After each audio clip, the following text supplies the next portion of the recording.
What's up guys, Viper here and welcome to a new video on the channel. Today we're going to be looking at my updated version of the 5-3-2 custom tactics.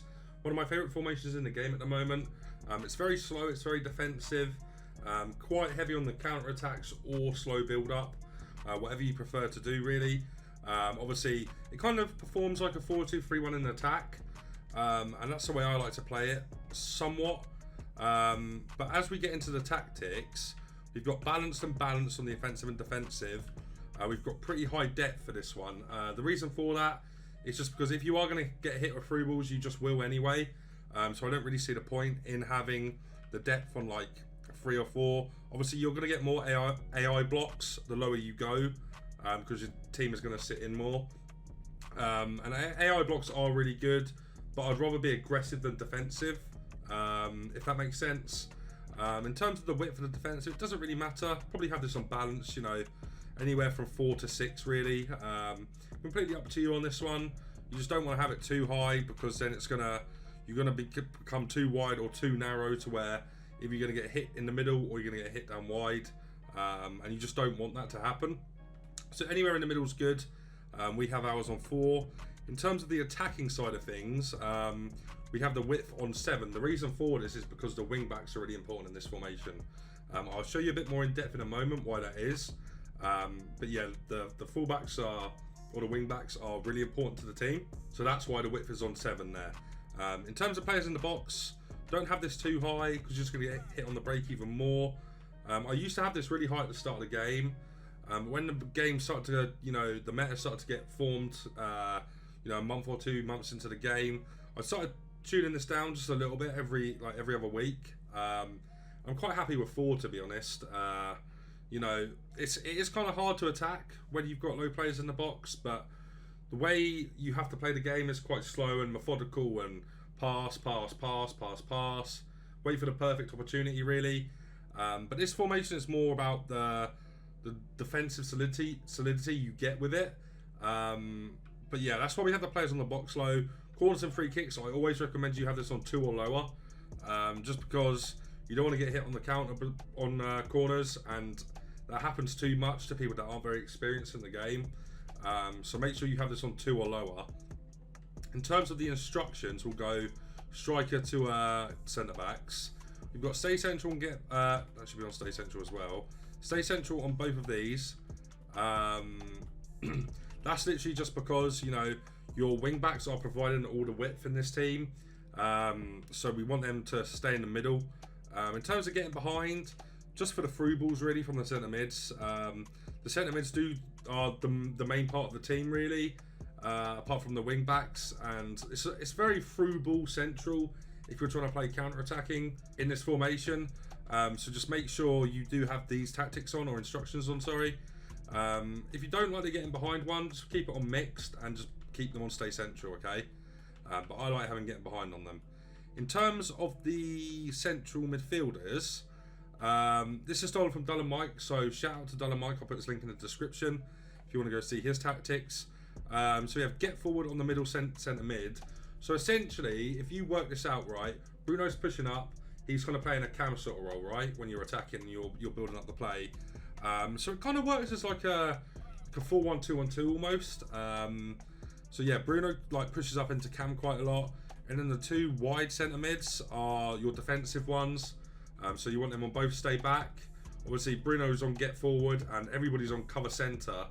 And the reason for this, you don't need to have these on cover wing, because obviously the fullbacks are doing all the work for you. And the wide sense. And my wide centre backs are really fast. And you can have these on like 80, 85 pace, you know. But the more pace you have, the better, really. Obviously, the better recovery speed you're going to get on the centre backs, the higher pace they have.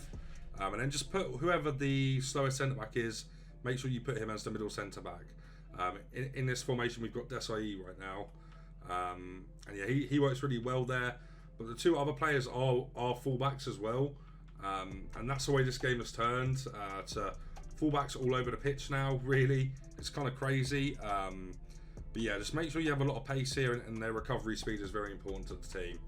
In terms of the wing backs, okay, both are on the same. They're both on joining attack and overlap. Now, if you can, it's really important to try and get players who are absolutely ridiculously fast, have decent enough strength. Defending doesn't really matter. Just make sure you have a lot of pace, decent dribbling.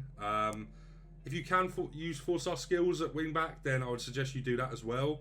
What I was doing, I just can't afford to do it right now, is I was using Kulusevski at left wingback, and obviously, you know, he is you know, he can play anywhere really.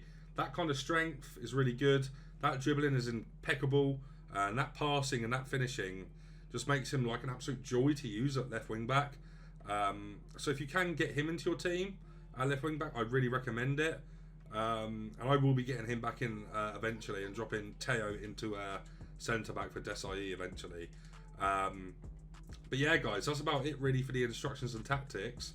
I tried to explain it best I could, so you guys get a better understanding of how I use it. But now we're done with this part of the video. Let's get into some gameplay.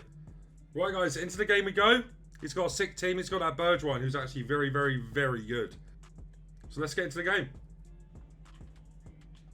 Good goal, man. That's all from Bergwijn, to be fair. Good goal. Really good goal. Marcus. 1-1. There we go.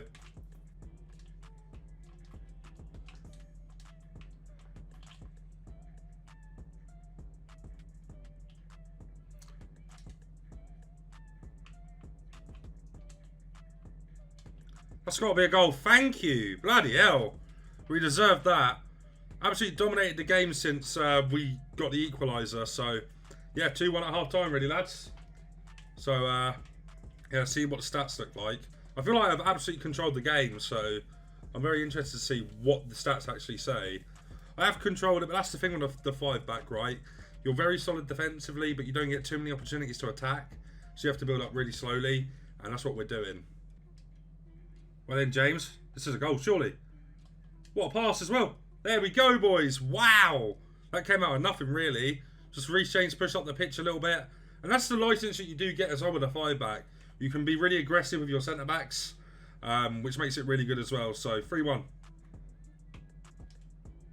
Oh, Marcus. Oh, my God, that left stick dribbling. Wow. If you guys want a tutorial on that, let me know. That left stick dribbling there was crazy. 4-1. Alright, boys, that's going to be full time though anyway. Last 20 minutes he's just been weird and just doing stupid stuff, you know. Upset that he lost, I think. Regardless of that though, 4-1 win. And that's something you do have to learn when you play this formation, right? It's a great formation, but it's very slow.